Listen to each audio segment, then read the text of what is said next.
नमस्कार दोस्तों, स्वागत है आपका स्टोरी टाइम विद एआई में। आज की कहानी है एक सिहरन भरी रात की, जब एक छोटा सा शहर गहरे राज और खौफनाक सच्चाइयों का गवाह बना।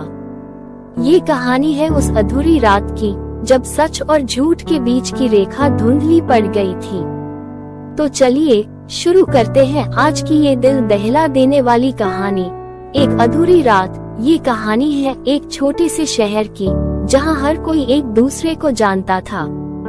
शहर का नाम था शांतिनगर, लेकिन उस रात शांतिनगर में कुछ भी शांत नहीं था। रात के करीब 10 बज रहे थे, जब शहर पुलिस स्टेशन में एक फोन कॉल आया। कॉल पर एक महिला की घबराई हुई आवाज थी। हेलो पुलिस स्टेशन, मेरी बेटी गायब हो गई है, उसे ढूंढिए प्लीज। इंस्पेक्टर अरविंद ने तुरंत अपनी टीम को तैयार किया और महिला के घर की ओर रवाना हो गए।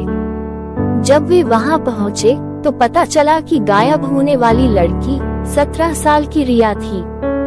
रिया एक समझदार और होशियार लड़की थी, जो किसी को बिना बताए घर से बाहर नहीं जाती थी। पूरी रात शहर के हर कोने में रिया को ढूंढने का प्रयास किया गया, लेकिन उसका कहीं कोई सुराग नहीं मिला। अगले दिन सुबह होते ही पुलिस को रिया का मोबाइल फोन पास के एक पुराने सुनसान घर के पास मिला। उस घर के बारे में कहा जाता था कि वहां कोई नहीं जाता, क्योंकि लोग उसे भूतिया मानते थे।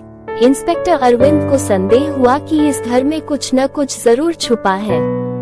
उन्होंने अपनी टीम के साथ उस घर की तलाशी लेने का फैसला किया। जब वे घर के अंदर गए तो वहां का माहौल बेहद खौफनाक था। चारों तरफ धूल जमी थी और अजीब सी बदबू आ रही थी। लेकिन इंस्पेक्टर अरविंद के दिमाग में केवल एक ही बात थी, रिया को ढूंढना। जब वे घर के बेसमेंट में पहुंचे तो वहां का दृश्य देखकर सबके रोंगटे खड़े हो गए। बेसमेंट में रिया बेहोश पड़ी हुई थी और उसके पास एक आदमी भी था, जिसे पुलिस ने तुरंत गिरफ्तार कर लिया। वो आदमी शहर का ही एक जाना पहचाना व्यक्ति था, जिसे कोई कभी शक की नजरों से नहीं देखता था। जांच के बाद पता चला कि उस आदमी ने रिया को किडनैप किया था और उसे मारने की योजना बना रहा था। लेकिन पुलिस की मुस्तैदी और रिया की किस्मत ने उसे बचा लिया। वो आदमी कई सालों से इस तरह के जुर्म करता आ रहा था, लेकिन कभी पकड़ा नहीं गया था। इस बार उसकी किस्मत ने उसका साथ नहीं दिया।